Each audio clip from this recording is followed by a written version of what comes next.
புத்தகங்களும் நமக்குள் தன்னம்பிக்கை விதைகளை விதைக்கின்றன. ஒரு ஏழை சிறுவன் புத்தகத்தை படித்து அதனால் உலகத்தை புரிந்து கொண்டு ஒரு நாட்டுக்கே அதிபரானான். ஏழை அதிபரான கதையை தான் இன்று நாம் பார்க்க போகிறோம்.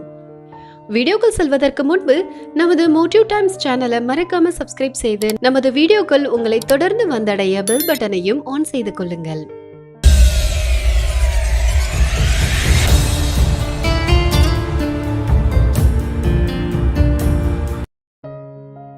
இன்று பலரும் செய்தித்தாள் வாசிக்கிறோம், புத்தகம் படிக்கிறோம். இந்த நல்ல பழக்கம் பல்வேறு நேரங்களில் நமக்கு உதவுகிறது.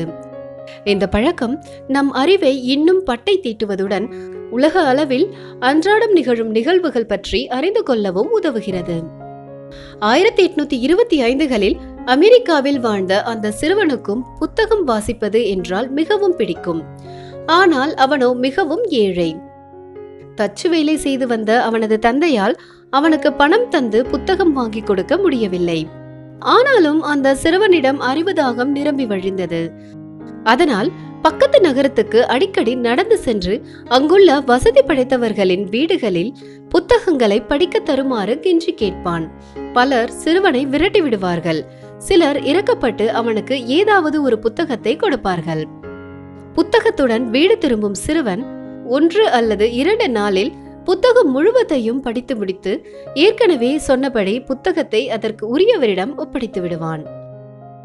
ஒரு நாள் அதிபர் வாஷிங்டன் என்ற புத்தகத்தை ஒருவரிடமிருந்து வாங்கி வந்தான் அந்த சிறுவன். அமெரிக்காவுக்கு விடுதலை வாங்கி தந்தவரும் ஐக்கிய அமெரிக்காவின் முதல் அதிபருமான ஜார்ஜ் வாஷிங்டனின் வாழ்க்கை வரலாற்று புத்தகம் அது. மண்ணெண்ணெய் விளக்கு வெளிச்சத்தில் அன்று இரவு வெகு நேரம் புத்தகத்தை படித்தான் சிறுவன். ஒரு கட்டத்தில் விளக்கில் இருந்த எண்ணெய் தீர்ந்து விளக்கு அணையும் நிலைக்கு வர தனது மிக சிறிய வீட்டின் ஜன்னல் ஓரத்தில் புத்தகத்தை வைத்துவிட்டு தூங்கிவிட்டான். காலையில் சிறுவன் கண் விழித்த போது புத்தகத்தின் நிலையை கண்டு திடுக்கிட்டான். இரவு பெய்த மழையில் அந்த புத்தகம் நன்றாக நனைந்து போயிருந்தது. புத்தகத்தை இரவில் தந்தவர் திட்டுவாரே என்று பயந்த சிறுவன் வெயிலில் அதை காய வைத்தான். ஆனாலும் அந்த புத்தகம் பழைய நிலைக்கு வரவில்லை. பயத்துடனே அந்த புத்தகத்தை உரியவரிடம் ஒப்படைக்க எடுத்துச் சென்றான். நடந்ததை கூறி புத்தகத்தை ஒப்படைத்ததோடு மன்னிப்பும் கேட்டான். ஆனால் புத்தகம் கொடுத்தவரோ புத்தகத்துக்கான தொகையை கொடுத்துவிட்டு புத்தகத்தை எடுத்துக்கொண்டு போ, இல்லை என்றால் என்னுடைய வயலில் நீ 3 நாட்களுக்கு தொடர்ந்து வேலை செய்ய வேண்டும் என்று கண்டிப்போடு சொல்லிவிட்டார். ஏழை சிறுவனுக்கு வேறு வழி தெரியவில்லை.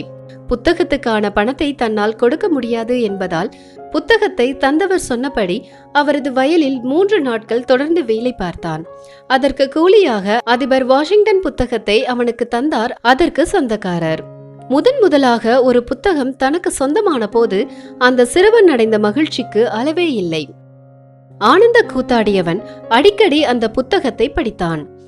அதனால்தான் என்னவோ அவன் பிற்காலத்தில் அமெரிக்க அதிபராகவே ஆனான். அவர்தான் தோல்விகளை கண்டு துவளாத அமெரிக்காவின் 16வது அதிபரான ஆப்ரஹாம் லிங்கன். இவர் அமெரிக்க அதிபர் பதவியை அலங்கரிப்பதற்கு முன்பு சந்தித்த தடைகள் ஏராளம். ஏழையாக இருந்தாலும் நாட்டின் அதிபராக முடியும் என்கிற தன்னம்பிக்கையை, தைரியத்தை அவருக்கு தந்தது நிச்சயமாக அவரது புத்தகம் வாசிக்கும் பழக்கம்தான். நீங்களும் புத்தகத்தை நேசியுங்கள், தினமும் அதை வாசியுங்கள். நிச்சயமாக நீங்கள் சாதிப்பீர்கள். இந்த வீடியோ பத்தின உங்களோட கருத்துக்களை மறக்காம கமெண்ட் பாக்ஸில் பதிவு பண்ணுங்க. இது போன்ற வீடியோக்களை தொடர்ந்து பார்த்து பயன்பெற நம்ம மோட்டிவ் டைம்ஸ் சேனலை மறக்காம சப்ஸ்கிரைப் செய்து பெல் பட்டனையும் ஆன் செய்திடுங்கள்.